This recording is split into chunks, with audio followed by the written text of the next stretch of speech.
So until now, we have mapped one-to-one, one-to-many, and many-to-many relationship. Let's now consider mapping this inheritance relationship over here.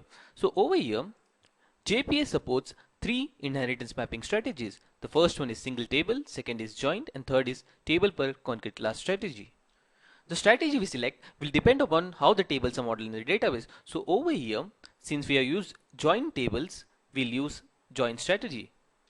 Out of these three, only the first two strategies are required to be supported by JPA providers. The support for third strategy is optional. So only if your provider supports this strategy, you should be using this. So let's start with joint strategy because that's the way we have modeled our tables in the database. So over here, I've shown the table model. So let me summarize this mapping.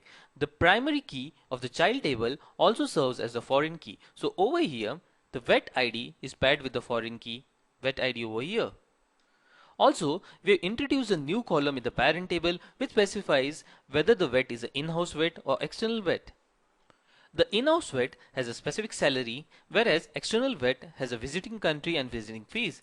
Over here, I've shown some sample data.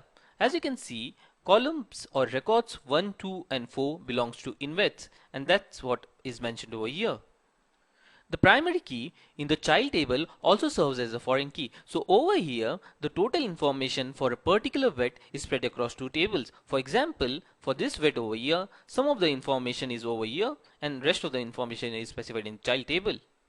So let's understand how the entities are modeled. So over here, the root entity specifies the annotation inheritance, and here we specify the strategy as joint because we are using joint strategy in the database model.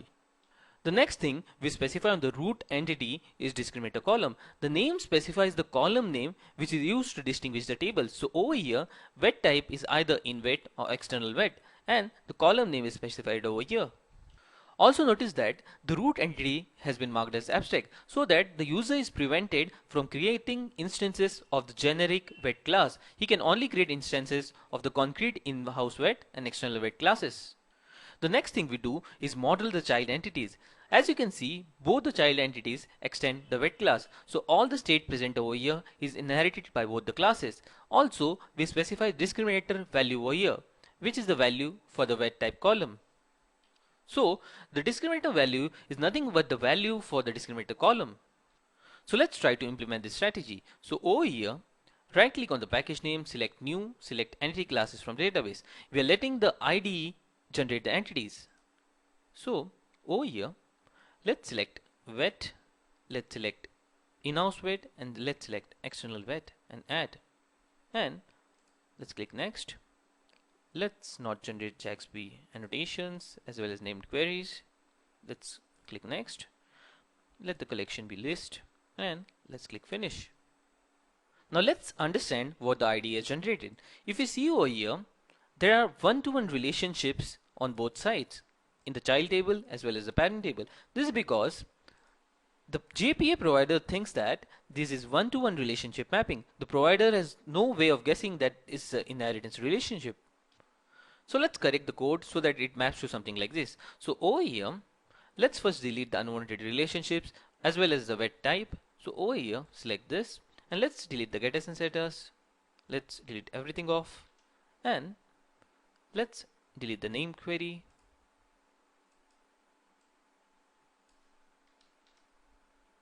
Let's delete some annotations which are not required right now. So over here, let's delete basic and let's delete the size and name and the column over here.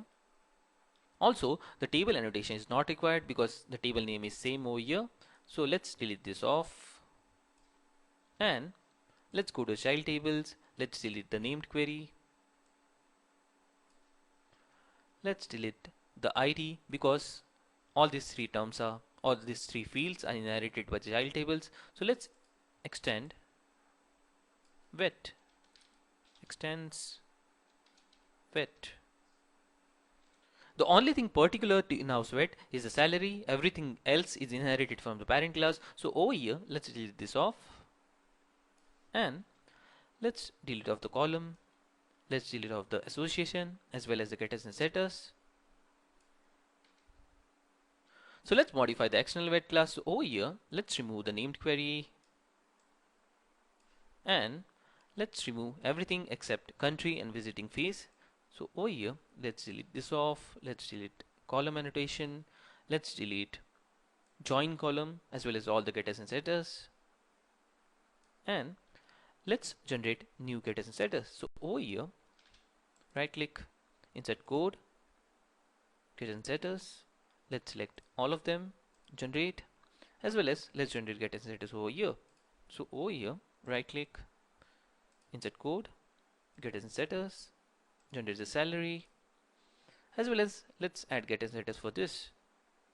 Insert code, getters setters, select all, generate.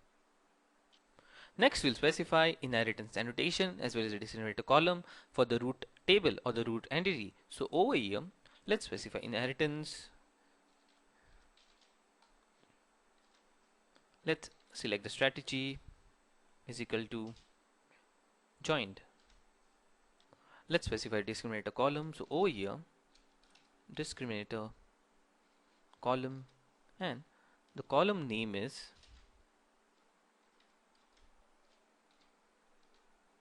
vet type.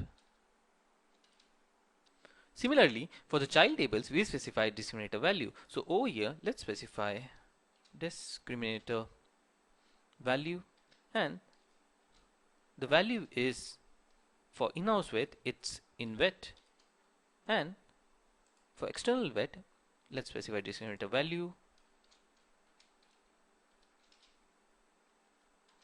The value is ext vet. Another thing we forgot was this class extends vet. So over here, let's specify extends vet. So let's try out a quick example. So over here, let's first paste some code over here. We are creating an in-house vet, and let's inject an entity manager, private entity manager. Let's name this as EM, and let's have person context annotation over here. The unit name is going to be, let's press control space and the ID auto enters it first. Now let's call persist entity manager dot persist, and let's persist the vet.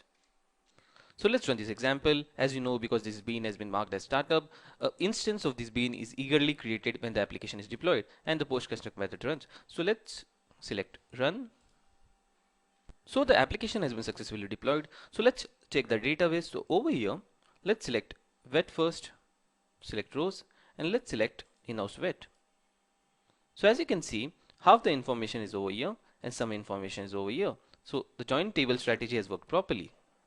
So just to recap, we put a discriminator column in the database model, and then we had inheritance annotation specifying the strategy. We had a discriminator column mentioned over here, and discriminator values are mentioned on the child entities.